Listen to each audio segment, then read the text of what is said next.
live from New York, it's Ask an Engineer. Oh, you guys, you can come this way. Oh, yeah. Sorry. Hey, everybody. And an IP lawyer and someone who runs a mix board. Hey, everybody. It's us three. It's another edition of Ask Engineer. It's me, Lady Ada. I'm here at the Adafruit factory, broadcasting live to you from downtown Manhattan. With me is Mr. Lady Ada on camera control. Hello. And clicking the buttons. And also, we have a special guest today, Michael Weinberg. Welcome. Thank you. I'm so excited to be here. Okay. Excellent. Right. You're really excited.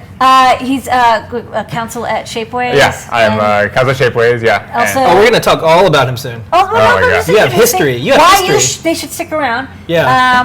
Been around the open source hardware community, for a long time. We're going to be chatting with you and talking about all sorts of really fun stuff. Yeah.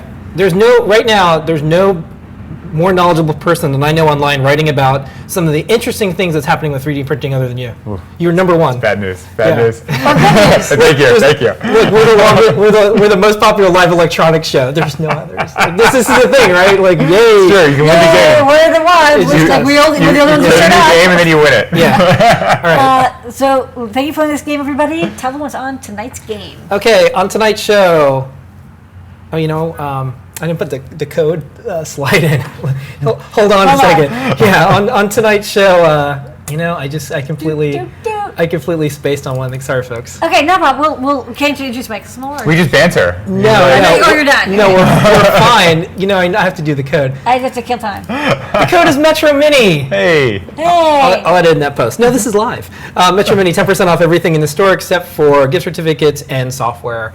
We'll talk about the show and tell. Amazing people showed up, shared their projects, and more. We'll be going over what Michael does for a living and more, from Shapeways, the Open Source Hardware Association, to talking about open source hardware, to some interesting things in 3D printing. Going to be my mom's going to love this show. Yeah, it's going to be an interesting next couple of days in the world of 3D printing. What's funny is, of course, your mom is counsel at Stratasys. So yeah, right. Yeah, so it's awkward at Thanksgiving, but she loves me. It's a rumor. All right. And then, depending on how things go, we might show some new products, videos, other stuff. But we'll see. All that and more on Ask an Engineer. I always have to manage expectations. We have a guest because we get chatty. So we do have a couple of keep my mouth shut and be like, it's the time. What's funny is you're actually paid to talk and argue. It's like a happy dream. Talk. Yeah, I know. It's like you actually get paid every time you say, well, actually. Just stroke my chin and say, it's not that easy. Couple little bits of logistics. We still take Bitcoin. We take Bitcoin. That weird. Yeah. Hey, you love Bitcoin. Yeah. $200 or more, we still do the free UPS ground deal. And today's show is brought to you by the letter U. So we have a Creative Commons coloring book that we did called R is for Robots, and people can download and color it. But each week we go over a letter. You can tell how far we are because we're at the letter U. U is for underwater open source robot. Ah, yes. I love this. You know those little robots. Yeah. So people make these little underwater robots, and these are at a maker fair, and it's a really popular product, and anyone can make these robots that go underwater and look at fish and see how we screwed up the planet, stuff like that. So that's what the letter is brought to you by this week. I'm glad that we found something for you, because we didn't want to do UAV, because it's like, that's not so exciting. So, but underwater open source robot. I've never been madder that the Chesapeake, I lived in Washington half the time, and I've never been madder that Chesapeake Bay is not clear than when I first saw this robot. I was like, I get this robot, and I'm going to go to the water near me, and it's like, you can't see anything. You can't see 2 inches in. All right. So, Lady Ada, what was on the show and tell this week? Okay, let's do the show and tell while you do some stuff with microphones or whatever. We had a full house. Thank you, everybody who showed up to the show and tell. And, of course, you can watch the full video on YouTube. We started off with Tony D, who showed up with RetroTech. Hey, RetroTech is cool. He showed up with a copy of Visual C++ 2.0 for Windows 3.1. It was $2. What a good deal. A bargain at twice the price. A bargain for any well, there's some companies still running Win 3.1, so maybe they can use it. Yeah, government can use that. Yeah? Oh, scary. He's also giving a talk at Solid. So if you're in the San Francisco area next week and you're going to the Solid conference, which is a conference about Internet of Things and like future technologies and stuff, it's put on by O'Reilly. Tony D is giving a talk about Adafruit.io. This is a first public appearance of Adafruit.io. So go there and cheer him on. Noe and Pedro have a 3D printed chess set that they previewed. They're going to be making a fully 3D printed chess set featuring Adabot and other Adafruit characters such as MOSFET and Connie the transistor and Cappy the capacitor. So that will look beautiful. And they're printing it out on a Type A with bronze fill. It looks beautiful. We also had Phil B, who it does not show up very often. When he does, it's majestic. He has the LED poi project he's working on using dot star LEDs, so you can make little LED pois that you swing around. And they're made with, the neatest part is they're made with bottle blanks, like when they make 2-liter bottles. Before they turn into, I didn't know these this existed. It's like, whoa, how did so you they find do that? it. So it's like they have the screw top and the little like the ring, and then the rest just looks like a tube. Yeah. And then they blow mold them. Right. So you heat up the mold, and then you put this tube in, and then you like just put a big blast of air and it expands out. I saw it on like How do you know that? He didn't talk about that. Because that's how it's made. I told you. He's like, oh yeah, bottle blank. I was like, oh yeah. Anyway, it's cool, and so it's like totally waterproof, and it's very tough because it's made out of like PET plastic. Yeah. So he's going to be documentarializing and tutorializing that project, and it'll be live streamed on Learns for people just in time to build for a Burning Man or other burner parties coming up this summer. We also had a lot of visitors. Some repeat. We started off with, after Phil B, we had Daniel, who built a non-contact temperature sensor, kind of starting out microcontroller project. He learned a lot about level shifting, and he said it works really well, and he can like go around and take the temperature of stuff, and it has a little display, and he says like it's great, and he's just like measuring stuff. Richard came by and showed off his 3D printed crow skulls that he had last week, but this time he's made more of them. So he 3D printed these crow skulls, then molded them, and then used resin, and then like kind of roughed them up a little bit and put like bolts in the eyes. That's and they're cute little like Mad Max dashboard springy. What are they called? I don't know. Dashboard. Like little hula dance or like yeah, I don't know. like that. But it's a skull, so that's great. Aiden came by with more soft robotics. He's 3D printing and then molding silicone to make soft robots that he can inflate. And so he's using 3-piece molds because he's advancing his molding techniques. He did once try to like 3D print like a soft robot, but he's like it's, even a smallest hole makes it work. So you have to 3D print it and then mold it so it's solid. We had Kevin, who plays a trumpet, and he's at the Honk Festival. I guess it's a festival that's playing in Portland, maybe Seattle. Close somewhere over there. And it's this beautiful NeoPixel trumpet. And it actually has a switch on one of the valves, so when he presses the valve, like it changes colors and flashes, and he even played some music for us. And it's an awesome trumpet. So if you're there, I guess there's some parade. Go check out the Honk parade. You'll be able to see him. You'll definitely see him because he's the one with the glowing green, blue, red, colorful trumpet. Adam K had a XB to phone mailbox notification that uses a Flora and is solar powered and is like super fancy. Like he's been doing a lot of home automation stuff that's like really advanced. Yeah.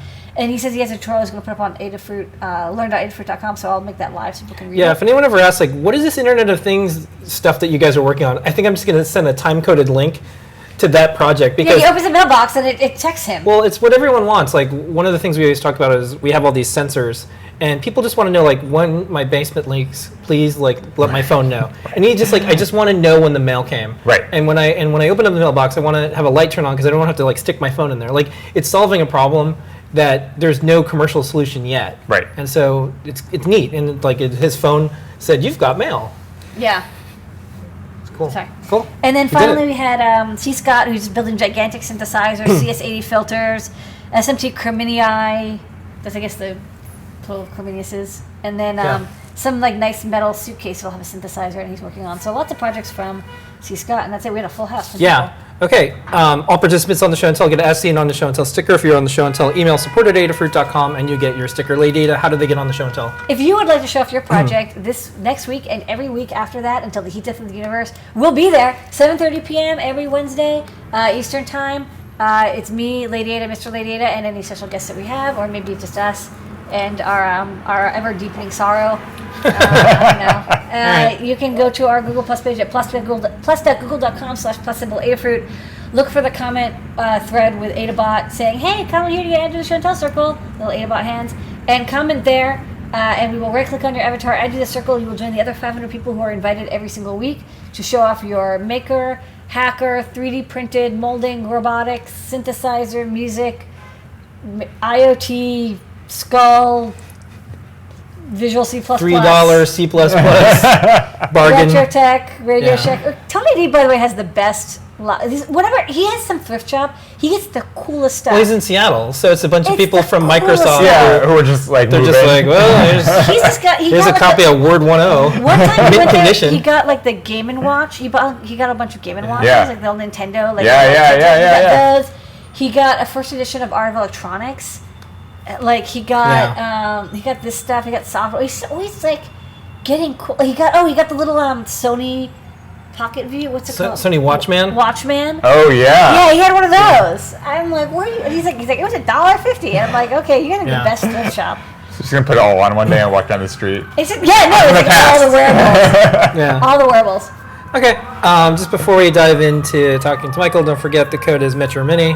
10% off all the way up until 11:59 p.m. Eastern Standard Time tonight. As you can tell, we're in New York. Yeah. What's going on out Things there? are happening. It's just Yeah. It's been kind of crazy. All right. So welcome to the show, Michael. Thank you. Thank you for having me. Yeah. I was telling you before the show, I read all your writings, and I've seen you send us a YouTube video about some things that were coming up. And we're trying to remember if we ever met each other in person. We don't, because there's You don't even know. I don't know. It's just like, I think so. Maybe I saw a talk that you did, or maybe I saw a talk that we did. Like, I don't know. But it's so good to have you on the show. I'm so excited to be here. Thanks for having me. So, tell us a little bit about yourself. Right now, you're at Shapeways, right? I'm at Shapeways. I'm almost 3 months into Shapeways. Okay, and what does Shapeways do? So Shapeways is a 3D printing company, but unlike a lot of the 3D printing companies that you might know that sell desktop 3D printers, we have a factory full of super expensive industrial 3D printers. So you'll 3D print stuff for people? Yeah, for people. So if you want to print stuff in metal or we've got a ceramic trial, we've got all these materials, and so we have full color printers, and so you can upload something to us, and we'll print it to you, and we'll send it to you. And you can upload something to us, and if you want to open up a shop, and people will just buy it, and we'll print it on demand. So people who upload 10 designs, and when 2 of them get hot, they don't have a garage full of stuff. They just sort of we print and we send, and people do all sorts of amazing stuff. And what is your job there? What do you do? So I'm the only lawyer there. I'm the IP and general counsel, and a lot of the stuff that I do is thinking about intellectual property and 3D printing, and how all those pieces fit together. It's a hot topic, I hear. It is. It's a hot topic, and so just figuring out kind of the best way to make sure that everything that all of our designers do and that we're doing and everything just sort of fits together.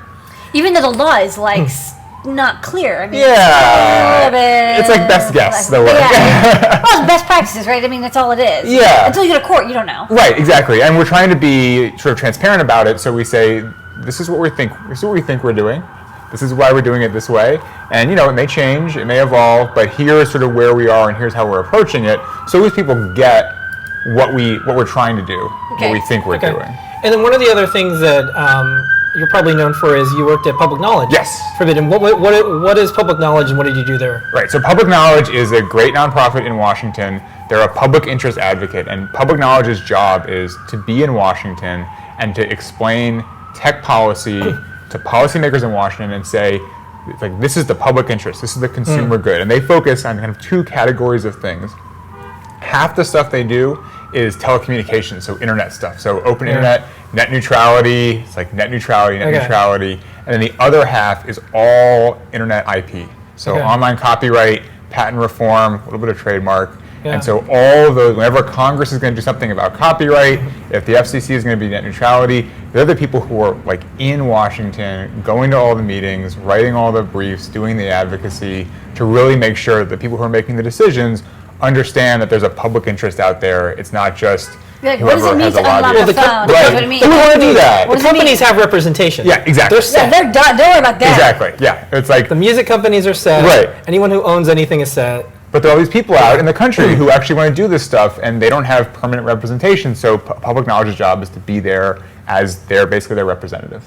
Okay. Now, in addition to that, you're pretty busy. You're currently the president of the board of OSHWA. Yes. So we just donated, yay. Yay. But what is OSHWA, and then what is the Open Source Hardware Summit? Right. So two different things, but they're uniquely connected. They're connected. They're very OSHI. So OSHWA is the Open Source Hardware Association, and it is designed to be an association that sort of is the advocate for the open source hardware community and kind of a gathering place to focus the community on when the community wants to do something or make decisions as a kind of a place to do that. And historically, the main thing that Oshawa has done is put on the Open Hardware Summit. So the Open Hardware Summit is every year, and people come in. It was in Rome last year, but it's been in New York, and then it's been in Boston. It's going to be in Philadelphia this year.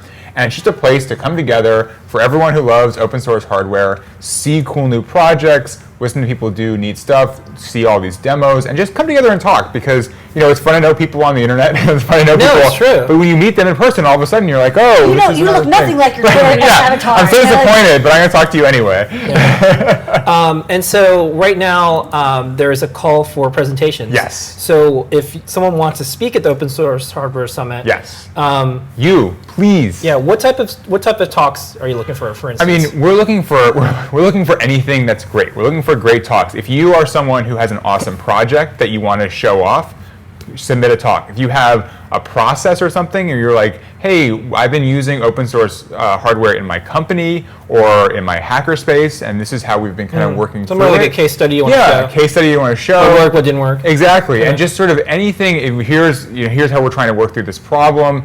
Anything that you can come up and say, this is what open source hardware is about. This is what it means to me, and I think that I want to share this with the community because I want the community to understand this and to be able to discuss it. Yeah. This is the place to do it, because this is just these are your friends, these are your people, and show them what you're doing. And because it's open, if you show it at the Open Hardware Summit, there's going to be somebody in the audience who says, oh, I want to work with you on that. Yeah. I want to build on that. I want to work with it. So send your submissions to oshawa.org. You can send the submission. It's a double-blind process, so nobody knows what's going on. We're going to go through a whole review. And then we're going to hopefully get an amazing group of people, including you. If you're watching this, you should definitely. Yeah, even if it's your first time speaking, it's a great first conference to speak. Like, everyone is really cool, and the audience is super chill. And like, I know it can be a little scary, like giving a talk, but I know a lot of people who their first talk was at Open Hardware Summit, and they said that it was like a very relaxing place to speak compared to like DEF CON. Right, yeah. You're not going there because it's like the TechCrunch funding thing. Right. It's not. It's actually showing and sharing. The closest thing I can think of is like a bunch of chefs talking about their restaurants and their recipes and the ingredients. Right. But they all like each other, as opposed to New York where all the restaurants hate each other. So that would be that's my only analogy I can think of right now. It's a safe place. Yeah. Your talk, you keynoted the first one. Yeah. And your talk was about why do open source hardware. Yeah. Because there's lots of different reasons, and some of it has to do with what values you have, and some of it has to do with it's a good business. Yeah. And some of those things aren't always compatible for people. Right. So that talk is still available. It's online. The internet. So online. You can see it on YouTube. Okay, now, you've even been more busy, Michael. You've been very busy.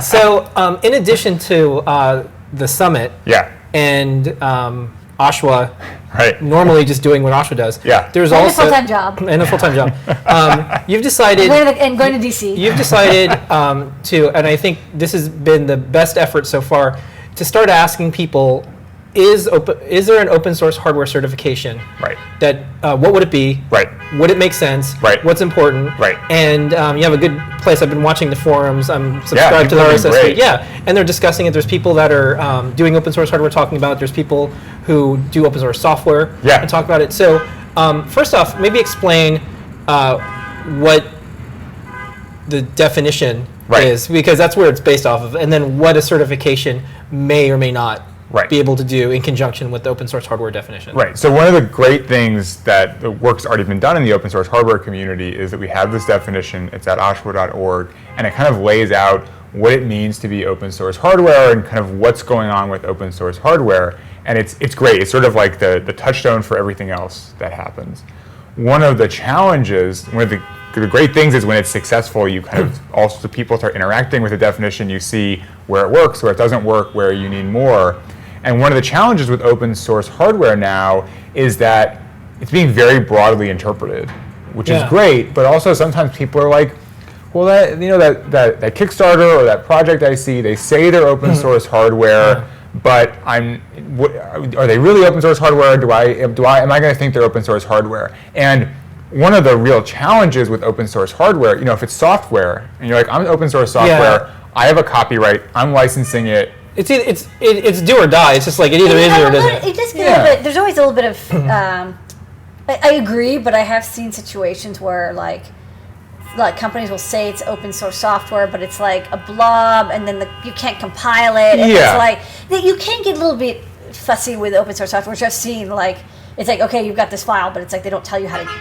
There's source code, but you're like the source code doesn't match up or something. Yes, it's rare. But that's being tricky. In hardware, it's a little bit more of a challenge because I'll just talk about some of the debates because Lamore and I spent a ton of time on the list. I mean, we helped work on the definition. And some of the hangups for people was, well, if you use a commercial tool to create the files, it may or may not be open source. We all got over it mostly. If you do Altium and the format is non-open, like EagleCAD has an open format. So like I love it because it's XML, but like something is binary. Does that? But basically, we got over it because that's always one debate that comes up. The other one was, well, even if you use Gita or KiCad and you use Windows to run it, not open source enough. So eventually we got over that. So that was one. But the other one and the big one is the components on the board. There's an AVR chip on the Arduino. Now, does that have to be open source for an Arduino to be? Everyone agrees that Arduino is open source hardware, except for 3 or 4 guys. And it's like, well, that chip's not open source. And I think we kind of arrived basically you could swap it out for something else. That's kind of the point. And I think as this certification talks start, people have to be very clear. Like, here's the part that I made, and I had control over it, so I decided to make it all open. Here's the Bluetooth module that has there's no openness to it, but we want to do Bluetooth, and so that part isn't. And so as a manufacturer, which we are, whatever we can make and make open, we do. But there's times where we just don't have the internals of the phone module. So is it open source hardware or isn't it? By the definition, it looks like it is. So the certification is back to you. Is you're asking people if something is considered open source hardware by the definition. What certifications could be in place? And how do you build a certification? So the problem you're talking about now, where you have components that are just not open and there's nothing you can do about it. So on one hand, you want to make sure that the certification regime is flexible enough that it says, you know what, you're a good actor, we understand what's going on, absolutely still open source hardware. While on the flip side, making sure it's structured in a way that if you have bad actors, like in the open source software world sometimes, who see that as a loophole, as a way to kind of overhide and under-open what they're doing, you want to make sure that it's a situation where they can't exploit that. And you're never going to be perfect, but so one of the balancing questions in the certification, and this is why we open this up to the community, because there's not a right answer, this is something we want to do collaboratively, is, okay, how should we think about this? How should we approach this problem? Because it's a problem. Because one person's, I'm a good actor and there's nothing I could do about the Bluetooth module, is another person's, well, I sort of slid some stuff over here. And you purposely put in something that's closed. And you can't block against all of those things. But you can at least, I think, to be a worthwhile certification only matters if it's valuable to people. And to be worthwhile, it has to be that 90% of the time when people see it, they say, okay, I trust this, as meaning this is really open source hardware. It's really going to meet my expectations. Can I ask you a question? Yeah. I have a question. I actually have not been paying attention to the mail lists. But you've been doing hardware. You've been doing open source hardware. You've been doing open source hardware. But one thing I was wondering about, just because you're here and I can ask you, is was there ever a successful open source software certification process? Because I don't remember really hearing. So the reason this came wasn't so much for. Well, there's OSI certified licenses. But this wasn't actually. This was less of an OSI thing. So like I was saying before, with the exemption you talked about, if you see a piece of software is protected by copyright, and so there's going to be a license with the software. And so you can look at the license and say, if this is licensed under whatever, GPL, Apache, whatever my license is, I know what my rights are with that software. With hardware, because hardware is not protected by copyright in the same way. And so even if somebody is putting a license on their hardware, it doesn't matter. It may not be as legally important. And so given that situation, we say, okay, well, what can we do to help people who are doing open source hardware kind of protect what they're doing? Well, the thing that always weirds me out is like, which kind of makes me think about certification is like, there's people who they'll release something, like they'll release like a file, like not the Thingiverse, because that's actually like well protected, but like a schematic or something, and they'll be like, oh, this is on a non-commercial license. And I'm like, well, that's not even something you can say about a schematic. It's not possible. Right. So it actually, I want something that's like an anti-certification that's like, hey, you put this license on it.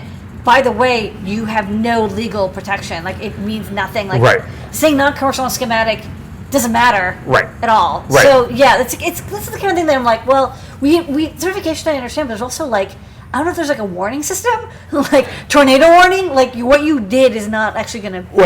And not only is it not legally enforceable, but you're going to be really disappointed when you put that out there. Somebody violates your license. Yeah. Violates your license. Yeah. You go after them, and it's like, no, this doesn't matter. So one of the reasons that this could be valuable is, so you put something out there, and you're in the marketplace, and you have the certification, and there's nothing you can do to stop people from copying it. There's no licensing. There's no nothing. So it's out there. If somebody comes along and knocks it off, if they're not complying with the open source hardware certification, they can't put that certification on their product. So if you're competing with a clone, at least what you have is you can say, I'm open source hardware certified. So people who are in the market, who are looking at your product and looking at the knockoff product, say, this one that is really open source hardware certified, that's the one I'm going to go with because I trust that they're doing what I want them to be doing. And that is a replacement for being able to go after someone who is, violating your license because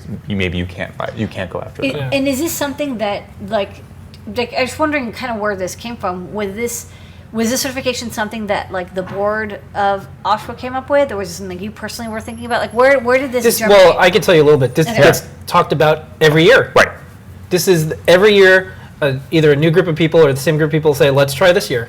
I mean, the definition was very challenging to say it's done. Boy, that was challenging. But we got there, and I did a blog post about, so people have been trying to do an open hardware certification for 20 years. Yeah, that was a great, and it's funny. We used a Wayback Machine. Well, it was interesting to watch the terms of the debate evolve, right? Because when the stuff you were talking about early was talking about open drivers and things like that, because we were in a world where nobody's building their own to work. Nobody's building their own hardware, right? In 1997. Yeah. And so watching that evolve was super interesting. Yeah, and so I can tell you what we do. Yeah. So what we do is use the mechanisms of protection that are available. We don't have patents, so can't use that one. Right. Hardware, there's no copyright. Right. But trademark, there is. Right. So if someone buys something that has the Adafruit logo on it, it comes from us. Now, if someone makes a counterfeit, now I'm going to be very careful because there's clones and there's counterfeits. Which are different. Yeah. Clones, I would say, is something that's functionally the same, but maybe they change the color and our logo's not on it. There's lots of Arduino clones, for instance. And there's also Arduino counterfeits, which they're Arduinos and they have the logo and there are Arduinos on it. There's other Arduino problems, which is another show. But this one is counterfeits. So we can stop counterfeits. And Adafruit does this all the time. There's people who will make fake Adafruit branded products, put them on eBay, and we have to put a little notice, and then we send a note. And you can manufacture a Flora. You can't call it Flora. Yeah, because so if it breaks, if I see an Adafruit logo on that and it breaks, I want to be able to call you and say it broke, and you want to be able to say, I made that, so we do it. But if somebody knocks it off and they're like, I'm expecting Adafruit to stand behind this. Yeah. So I can it's bad for them. It's bad all around. Of everybody. So we're a company and we can afford to do trademarks. So one of the values, I think, of an open source hardware certification would be you guys can enforce it. Because we have lawyers. Right. And we have a trademark, and we can send it to eBay, and there's been bad actors, and we're like, look, you're making boards with our logo on it. You can't do that. Just if you want to do it, just take the logo off. Right. Just don't say so you're easy. We make it so easy for you. Although I wish they would re-release the file. The thing that bugs me is like, I do everything share alike, but I've never seen a clone. I don't. Maybe once I've seen a clone that actually re-released their files that they modified. I'm like, man, come on. Help us out. Right? So for a small time, for a small maker who is worried about some type of protection, what they could do is say, well, I want to put my design out there. Right. But I'm going to put this special logo on there because I know it fits the definition. Right. It's certified. Yep. Then they could be assured that no one's going to copy the design unless it also fits the definition. Right. So there's values that people want to see into the world. And so that would be a maybe, good reason. and if they copy it, and maybe they can't use a certification without counterfeiting the certification, then they get to differentiate themselves. Yeah. Exactly. So it gives you kind of someone else who's not a maker at home, has some sort of right, a trademark right probably in this case, to go after someone who is just an absolutely bad actor. Now that's not going to solve every problem, but it at least gives you a way, if you're looking at a new Kickstarter project or a new thing online and it says it's open source hardware, first of all, you can say, okay, I will really understand what that means because it's as a certification. And then also, if you're creating, you can use it and it will give you some sort of protection. Can I say a little bit of like Arduino? Like, they had a lot of people who were making Arduino compatibles, which is well within their right. Arduino is a compatible of other stuff. And so they eventually were like, well, there's some people who are saying like, oh, it's an Arduino. So they actually made a new program called Arduino at Heart, which is like a royalty share, so that you would get a logo. So basically, it was like an Arduino and logo in the heart, and it was like, this is you saying that we have certified that it is Arduino compatible. Which brings me to the tough question, which is who is actually going to do the certification? Right. So that's one of the other questions that we have. If you have an opinion, weigh in, because there's ways. I hope it's not me. Well, so there's a couple different ways you could do it, right? One is a self-certification where you say, I will look at the criteria. I've made this thing. I'm going to look at the criteria. I will say I comply, and I sign something. You put it and then if somebody comes along later and says, well, she's not really complying, then by signing up and saying I comply, you give OSHWA a way to come after you and basically punish you for non-compliance. Okay. And what that punishment should mean, that's another question that we're asking. Yeah. You could escalate. It could be like a friendly email at first and then a whole other thing. Yeah. The other way to do it, and that's a great way because it's super low overhead for everybody. Yeah. That's assuming that the bad actors are 1% or less, which is probably true. Yeah. And then the other way to do it is to do pre-certification, where you have to send something in to OSHWA, and OSHWA has to go through a process, and that's obviously a much heavier project to run, right? Like that means the advantage of the self-certification is it's cheap. We can make it free for most people, and you can kind of run with it, but it's a little flabby, right? There's a little bit of space on the end. The advantage of I'm going to get pre-approval and I'm going to send it in is it'll be more robust. Yeah. But it'll be more expensive. We have like the gold seal. Yeah. Yeah. And so these are part of the questions, right? Because we're living in the real world with the real resources that we have. And so there's a million different ways that we could do it, but the question is, what does the community really value? And how does that match up with the actual capacity of OSHWA? Okay. All right, so, and where would they go again to give their opinion? Go to OSHWA.org. You can read the proposal. You can go to the forums and weigh in. We've got 10 different questions and then like a meta. This is what happens when you have lawyers set things up. Then you have like a meta forum where you can just be like, this is what I think and this is what I'm going to do. And thank you to everyone who's already done it. And weigh in, because the certification only matters if the community cares about it. And the community will only care about it if it reflects what they think. And we will only know that if you tell us in the forum. I'll tell you what I like about this. This is the first time that the questions are being cataloged in a very specific way. So no matter what happens going forward, everyone can look at it and say, well, this has been debated and discussed. Because there is, I mentioned it before, there is a problem where the definition is solved, but the new folks who come in, they're like, but what about the, and so you have to kind of spin everybody up. I like that it's very specific, and it's almost like, we've discussed this fully. Right. Get up to speed on this.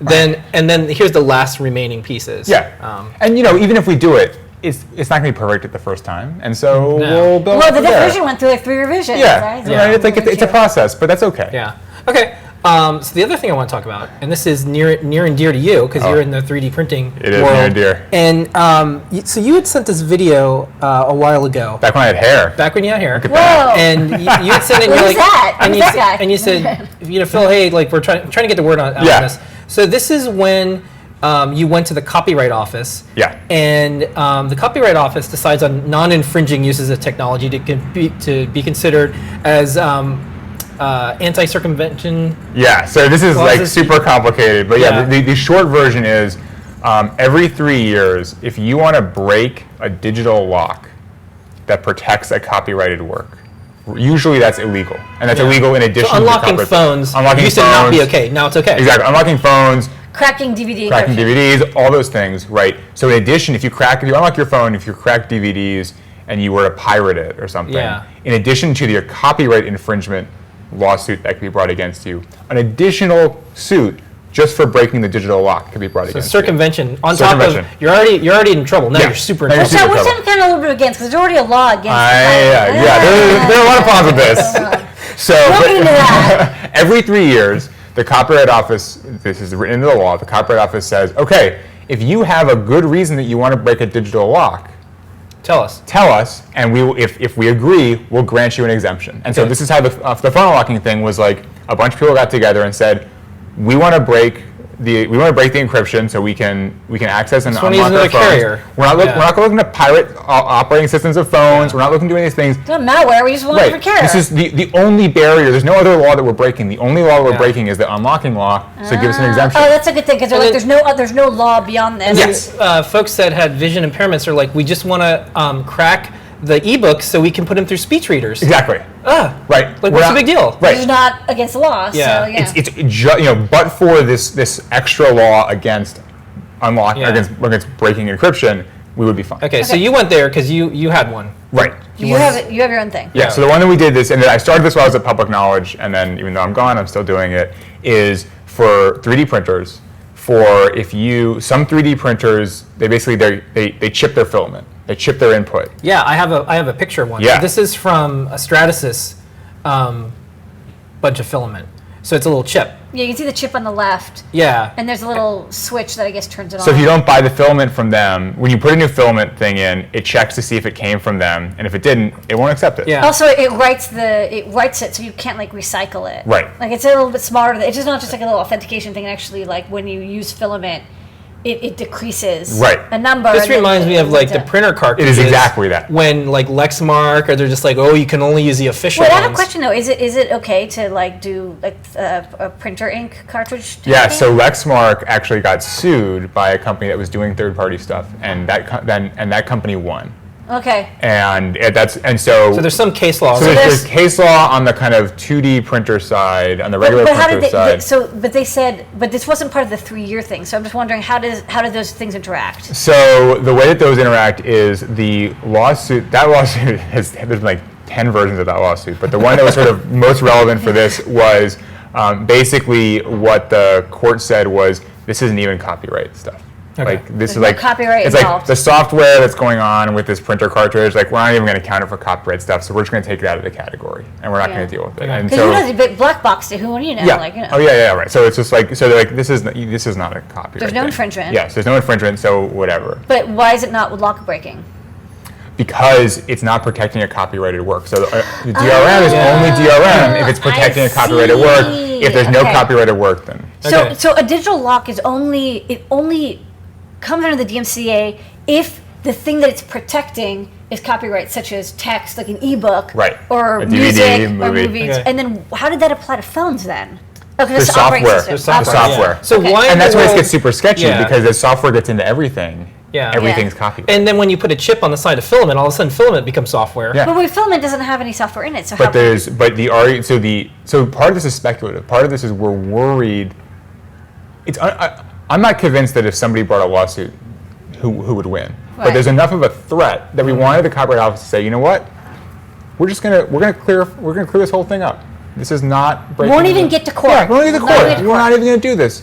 And this is, we saw this. One of the other exemptions was people brought it so they could access the diagnostics on their cars and on their tractors. Oh, that's good. The tractor one. Yeah, right. So this is all of a kind. So people who have implanted medical devices who wanted to access the data from their heart monitors and stuff. Yeah. It's like, we want to be able to do this. Software is bleeding into everything, and so this is all over the place. But anyway, for this one, the argument was potentially that the chip controls access to the operating system of the printer. Like I said, they may not win. Look, it's a good argument. But I worry, if a big 3D printer company shows up here with a lawsuit, even if you're going to win, it's going to cost you some money to defend, right? And so why not? The judge might. Who knows? Yeah, who knows? Right, they don't know what 3D printing is. They don't know what software is. And so this was great. We go to the Copyright Office and we say, let's just like, take this off the table. Yeah. Come out and say, well, obviously this is not a problem. Even if it is breaking this rule, we're going to create an exemption because people own printers. They should be able to use whatever they want. If they want to know that the stuff that they're getting, the filament they're getting is from the company that made the printer, that's fine. Yeah. Right? But there's already trademarks and things and legal mechanisms. Yeah. Copyright seems like a weird It's way. a super weird way. It seems like a weird way to use a copyright to say you cannot use different filament. Right. That doesn't seem like a copyrighted thing. And that was a big part of the argument. And so you went into this thing. So what is this like? There's a judge and there's like there's like 5 people from the Copyright Office Okay. who are working on this, and then there's the people who are for and against the exemption. They did 2 days on the West Coast and 3 days. And you were for the exemption. Yes. You're like, I should be able to use, and anyone else should be able to use any filament you want. And who No matter calls what. for the exemption? You Yeah. submit it Yeah. a couple weeks ahead of Yeah. time. You say, Okay. I would like to go Yeah. here during this 3-day thing. And Yes. Because you have a 3D printer and you want to use the bronze filament, you want to use the wood filament. Yeah. You don't want to have to buy the special cartridges. Exactly. And so you're for it. I get that. Yeah. Who's against it? So I was for it. My colleague, who former would be colleague, Joe and against it? Steve from Public Knowledge Who was would for it. possibly not want this? The only 3D printing company that filed against it was Stratasys. Okay, and Stratasys is best known for the big industrial printers. Right. And recently acquiring MakerBot. Right. Okay. I'm meeting with the CEO, the new CEO of MakerBot, Jonathan, very soon. Yeah. And so this is very good timing. Yes. It's almost like we planned it. No, this actually wasn't planned. No, we got this. It is almost We had planned. you on the calendar to visit. Yeah. Oh, yeah. So one of the things at this Copyright Office hearing, Yeah. it was Stratasys, but did they mention MakerBot at all? Yeah, they talked about MakerBot a lot. Okay, so that probably freaked you out a little bit. Yeah, it was, the whole thing kind of freaked me out, but yeah, they were There's talking 80,000 about... MakerBots. Yeah, So you do the math. If they were all forced to buy filament, you couldn't legally yeah. break the lock to And use so what other happens ones. then? 2 things happen. First of all, the filament prices go up because you've only have one supplier. I like the prices going down though. Yeah. I like the value going up and the prices going down though. Well, when you have only one supplier, it doesn't work that way. Okay. And then the other part is that you're stuck with only the filament that company wants to introduce. And whether it's Stratasys, MakerBot, or anybody else, Yeah. if you get to control everything that goes into that printer, the universe of what goes into that printer shrinks just because you don't have the resource. Even if Yeah, you you were can't use bronze fill or the glow fill or like the sparkly filaments Exactly. or like Okay, so when soft robotic stuff. because I'm fascinated by this thing. So how many people were for it talking, and then how many people were in there present, Right. and then how many were against it? So at the table, there were only 3 of us. There was me, there was Sherwin from Public Knowledge, Okay. and there was the guy from Stratasys. Okay. But behind us, there were 5 lawyers from Stratasys who were There's a all lot of sitting money on the behind line. it. Yeah, well, there was a bunch of paper that was passed back and forth before this hearing, and the Stratasys opposition was, I'll tell you, like 25 pages long, and they Okay. commissioned a study, talk about how great it is for consumers to only have one source of filament and all this stuff. Okay. And so they're in it for real. And they were talking about, in their defense, they were talking about their entire line of printers. So they were Yeah. talking about their big industrial printers all the way down to the MakerBot printers. And Yeah. they were talking about the benefits of filament or material lock-in for all of their printers and how important they thought it was. Yeah, I get it. I mean, it's a very compelling thing. Like if you put in third-party filament into this big machine, maybe the prints aren't going to be the way you like them, Yeah. and you're going to blame our machine. I understand why they But it's the want same that. as printer ink. Like if you get knockoff ink, it's also Yeah. like you get only 4 pages and then it bleeds through. It's like and it's your printer, right? Yeah. So yeah, there should be a way. When we talked about counterfeit before, there should be Yeah. a way that if I want the official stuff, I know it's the official stuff. But if I am an adult and don't want the official stuff, Yeah. I shouldn't have to get it from them. Well, I think about how our customers use 3D printers, and Yeah. one of the favorite ones is the MakerBot 4Gen. Yeah. And we have one here. And one of the ways they use it is they love trying different filaments. So Right. there's the bronze fill, Ninja Flex. Yeah. Lots of different companies not even caring about wood the 3D. fill, the they 3D have, like wooden yeah. filament. It's cool. And so we have a printer bot. We have all these different 3D printers, and all the companies that make the filament are pushing the medium because there's a market for their filaments. Right. And the 3D printers, they love it. The companies, because they're like, well, cool. Like we're doing 3D More printers. stuff. We're not interested in metal filament. That's conductive filament. No, we're focusing on this. So I guess it'll be interesting. So what we did is we invited. We got emailed from MakerBot, and it was someone from the community management and communications team, and they said, "Oh, our new CEO. I don't know if you know. There's a new CEO." and his name's Jonathan, and he's doing a summer tour, and he's going to talk to all the companies out there. And Adafruit kind of bubbled up. We have a 3D printing show. I think we have the best 3D printers. We have the best filament. We don't manufacture a 3D printer, so it's very agnostic. Right. If a 3D printer's in our store, it's because it's the best. If the filament's in there, it's because it's the best. We tested all of them. Right. So we also used to sell MakerBots, but we decided not to for all sorts of different reasons. So I'm sure that they're probably like, he's probably like, well, I wonder why. Can I get back in? Yeah, like, I'd like to sell these. I'd like to sell you a bunch. You have great customers. Yeah. We want to reach them. So we emailed them. We invited on Ask an Engineer. They're not really into doing live video show. Totally cool. I get it. Some people are Not shy. everyone's comfortable on camera. It's fine. You're great on camera. Yeah, it's fine. It's a shirt. So, It's a shirt. I have big hair. Look. Yeah, there we go. So we put up some things in a pod. online that were important to us. One of them was MakerBot had gone from an open source model to a closed source. We said, are you ever interested in patching that up with the open source community? If you are, we could probably introduce you to some people, right? Like Right. we can tell you what conference to go to. You could do a talk at the Hardware Summit. Yeah. It'd be a great talk. The next one was, what are the intentions with filament? Right. Because for us as a retailer, we'd like to know if there's going to be some type of material lock-in. Yeah. And we just want to know, like, what are the plans? I should be clear. Right now, MakerBots are not chipped, so they don't have that restriction. So the talk at the hearing was all speculative. Was all about wanting to preserve the option and wanting to be able to do it in the future. Basically, like right now, if they did do it and you broke the encryption, it would end up in a lawsuit. So this is basically Potentially. They're just making sure that there's no exemption, so that if it does happen, they have the right to sue you. Yeah, I mean it's funny because they were like, maybe if they said we're not interested in it, then we're like, well, why are you opposing this? If you're putting all this no money one would ever want to do this. Yeah, Okay, And yet there's like, why this tutorial here? Why does it matter? Here. And when did they make the decision, by the way? Just because, I mean. So yeah, right. So probably their aspiration is to do it this fall. So by the end of the year.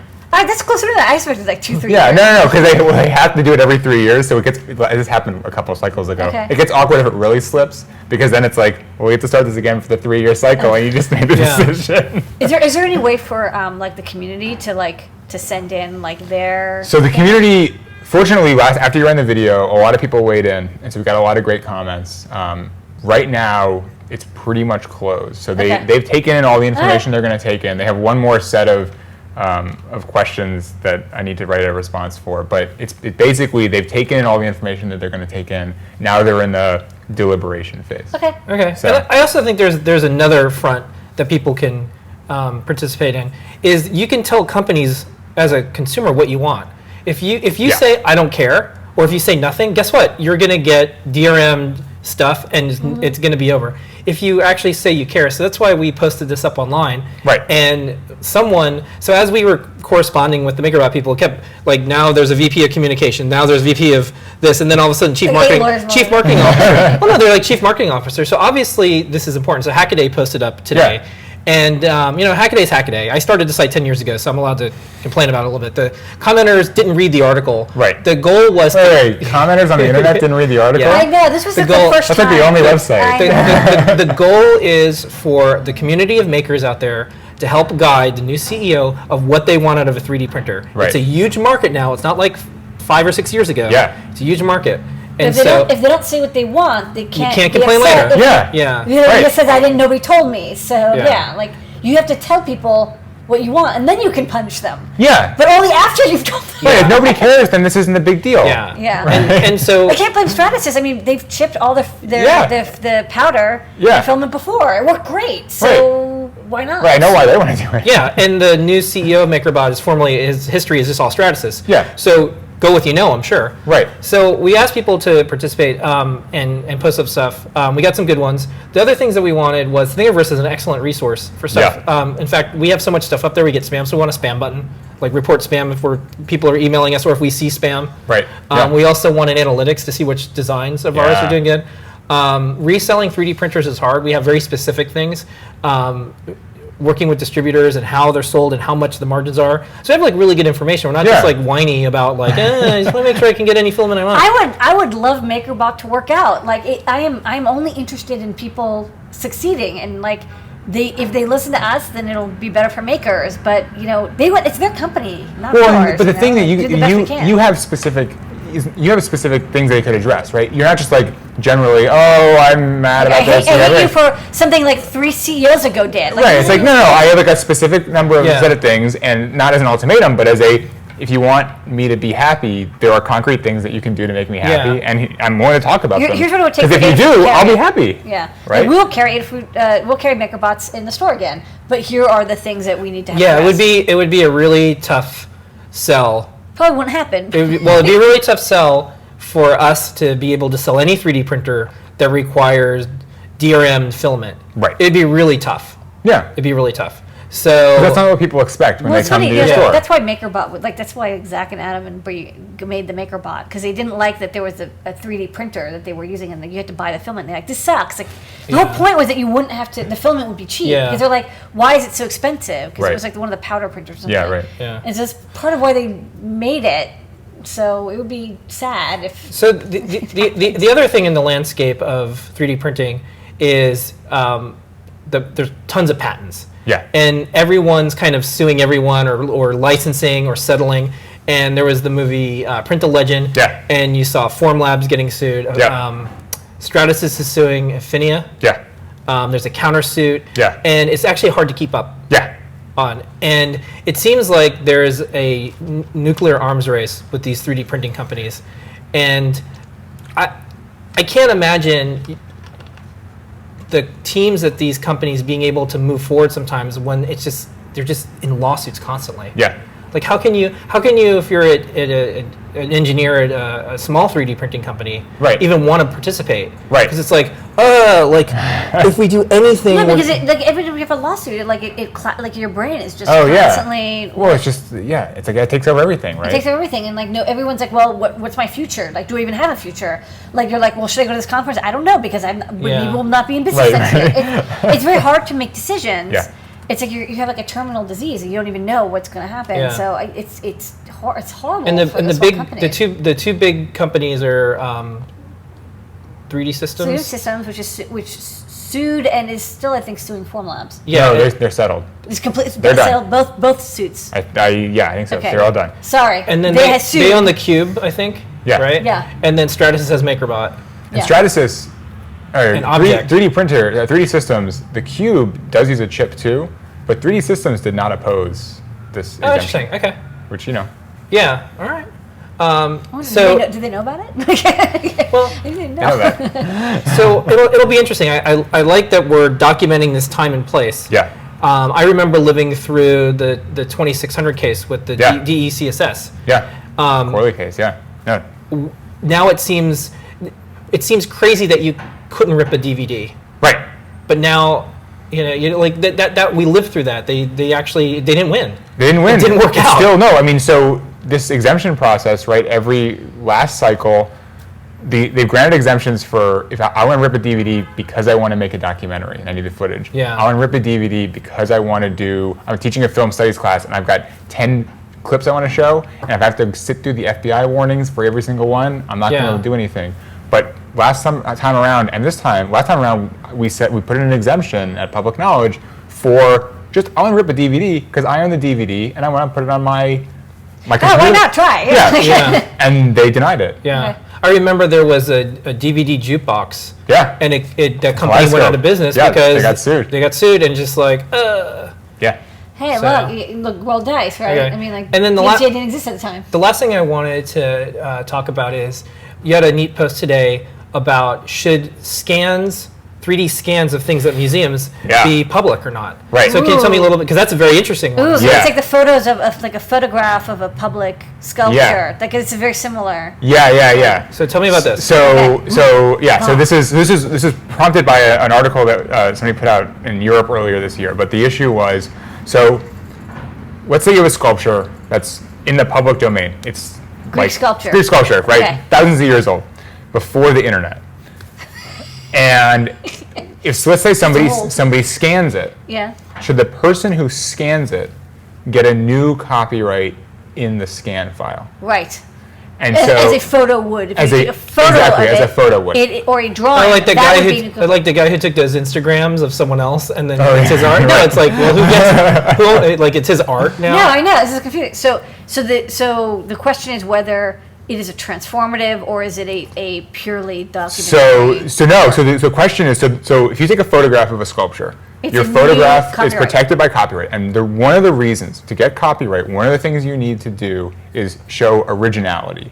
Yeah. That's a super low bar, but it's an existent bar. So when you take the picture, you're making creative decisions about framing, about lighting, about like whatever, even before you put your filters on it or whatever else you're going to do. And so photographs have been, at the beginning of photography, they were not protected by copyright.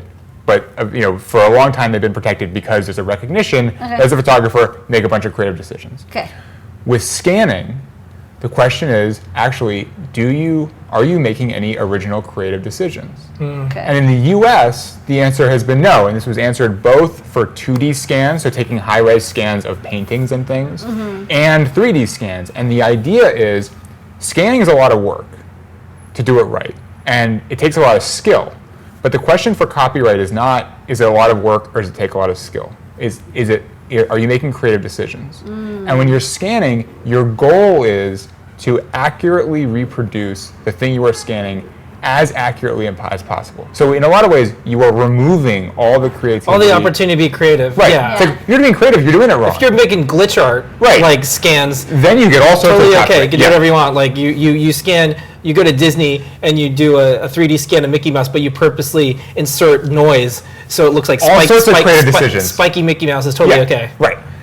Maybe. Using like Connect, and then you change, you do something with it, then that counts as like you're adding the creativity. But I see your point. It's just like a 2D scan. Like 2D scanning, it's kind of like a photograph, but it's an you're not making any creative decisions. One-to-one photograph. Right. And that's the goal. Right. And so in the US, the answer right now is no. So scans are not protected. Which is great, because that means if you come across a scan of a sculpture from the Met or the Smithsonian or something, and it's some Greek statue, you don't have to go through the copyright analysis and be like, oh, is this fair use? Is this all these things? It's like, no. It's public domain. It's public domain. It's 3,000 years old. In Europe, they haven't quite worked through all those things yet. So this paper, and I forget who wrote it. It's a great paper. It's like a country by country analysis of all the different states of the law.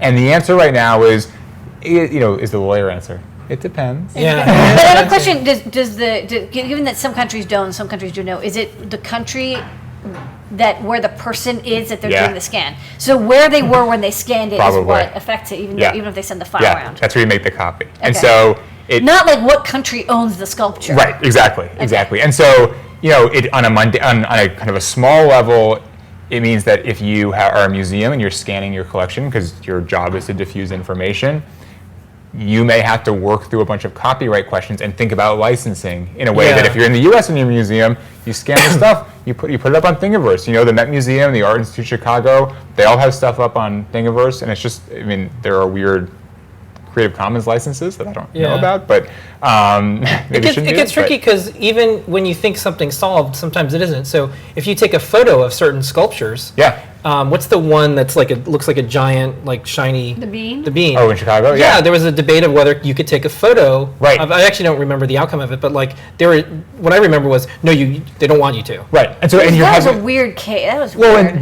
And you're having that whole fight because that the sculpture is still protected by copyright, and so now you're wading into the world of copyright, which is interesting for copyright lawyers, but a pain for everyone else. This is a theme. And you can tell it goes everywhere. Yeah, it's like let's not have copyright. This is why you're trying to keep copyright. That's why you went to with those people at the suits in the copyright office, because you're like, trust me, you don't want copyright in this. The copyright's important. I like copyright, but copyright has its place, and its place is not everywhere. And this isn't it. This isn't it, right? I know copyright when I see it. This is it. Yeah, right. This isn't it. Okay. Well, we talked about it. There's a couple of speed round questions. Wow, that went really fast. That was an hour. Thank you so much, by the way. Thank you so much for having me. Well, I remember when we were doing the start of the open source hardware list and everything, and there was a great lawyer from Creative Commons. Yeah. And one of the things that Omar and I said is, no one ever gets a chance to talk about laws and stuff like this. He's so good. Which is for the best. He totally gave us advice that changed our lives. It's just no one, you never get a chance. So thank you so much for doing this, because, I actually learned a lot about I didn't understand that DMCA was only for, it couldn't apply to not, because I was wondering, how come you can't crack a DVD, but you could crack, the K-Cup, security? Well, maybe. There was a question about that, because it's is there software there? Well, Yeah. well, But you know what happened with that is what you're saying Yeah, before. they said- All the consumers said, we don't want this. Yeah. And there was such a strong reaction that we didn't even get to the, which is position, good. which is but great. I'm Yeah. like, well, why, Yeah. why isn't this immediately applied? Well, there's legal and there's social, and that's why I think Yeah. with the open source hardware certification, there's a legal thing that you might be able to get on, but there's also a social thing. Right. I've been asked to help out in the past. There was an issue. Scholastic made a version of like the bristle bots, and Evil Mad Scientists had one, and they said that they didn't see it, and then it turns out they did, and then in the end, the Evil Mad Scientists, they just wanted credit. Right. And so in the end, like the market kind of decided there wasn't going to be a lawsuit, but everyone started like, hey, you definitely saw that. And they're like, no, we independently came up with it. Meanwhile, it turns out a long time ago, Scholastic had favorited the Evil Mad Scientist video. And there was a screenshot of the date that was favorited. So they're like, okay. So in the end, everyone was happy. But the thing it's just a little unfortunate that you can't really rely on good laws all the time. No. You might have to do some work, and you might have to have a community, and you might have to vote with your dollars. Yeah. The law stuff is is a scaffolding, it's a backdrop, but if it's just the law, if it's just the law, by the time you get to court, it's kind of too late. Yeah. If it's just the law, then everything is settled with a bunch of expensive lawyers in court, which isn't Yeah. good for anybody. Yeah. Okay, it's not so illegal here, to be an asshole. yeah. So here's For better or worse. a couple quick questions. So Michael, what do you think about companies like Tesla that are open sourcing their patent portfolios? Is it just a PR move, or is it something other companies should consider adopting? I mean, the details matter, but it looks like they're being pretty open with them, and so I think it's great. And I think it's great that not only are they doing it, and it's a PR move, but they talk about why they're doing it, and it's not pure altruism. Tesla came out and said, we're doing this because we want to grow this industry, and so these patents are more valuable to us, shared with everyone, so everybody can catch up to us and expand. Yeah, like we don't want to compete with charging standards. Right. We want our charging standard to be the winner. And if that means not licensing it and having it be free, that's good for them. I think, I love open source hardware, and I love open source hardware for the community reasons and for the kind of ethos reasons. But I love when people say, you know what, I like open source hardware for a cold business reason. And that's why I'm doing it, and that's why I want to do it. It's funny, when we get asked, why do we do open source hardware? One of the answers is it's fantastic advertising. Right. It's fantastic advertising. You search for something online with a sensor. Yeah. Because we've given away so much, from the code to the schematics to the tutorials, you find our stuff. And please learn from it, and maybe apply for a job here if you learn a lot. Right. Or who knows, maybe make a competing product that we look at and we say, cool, we can now we got ideas, finally. So let's come up with stuff. Yeah. But it's I think the new form of business is find a good cause. It also happens to be a good business. Yeah. And for us, the nature of how things are searchable, the more you put out there, the more people can find you. And it's very hard to explain to folks that, no, it's okay to put out things in the world. Right. It's compatible with success in business. Yeah. Like you have hundreds of Arduino libraries. Yeah. You've been writing code for free all this time. Like a chump. Yeah. Where's it gotten you? To use it, you need to buy some hardware, and then the link is right there, and you click on it, and then it sends you to And the hardware you design works very well with the software that you've given away and licensed. And sometimes you get some good pull requests. People make updates. No, they do. I have a good bug report that I have to actually investigate. Okay. It happens all the time. All right. It's working out. They're happy. I'm happy. Yeah. Works out for everybody. Okay. All right. Well, that's it. We gotta get you out of here. Okay. Thank you so much for this, Michael. Let me just do the code. Metro Mini is the code. 10% off in the Adafruit store, off open source hardware. That's nice. See, we have a discount code for open source hardware. Look at that. It works out. Do you want to do a giveaway? Yeah, we're gonna. We answered a few questions. We asked a bunch of questions. We asked questions on. We're gonna do a trivia question. Ooh. For a prize. You can't win. Yeah. We're gonna give away. We're gonna probably next week. We're gonna do a bunch of new products. So this week we're gonna give away a Metro Mini. It's a little open source hardware, little Arduino compatible little doodad. Yeah, it's so cute. It's breadboard friendly. It's open source. It's on GitHub. Yeah. So this is like the little brother sister. Little yeah. sister. Oh, look at that. Okay. So the question, if you've been paying attention to the show, is how many years does the Copyright Office meet to review To the exemption. for the exemptions? X number of years. X number. How long is it? Yeah, so we'll wait and see who types it in first.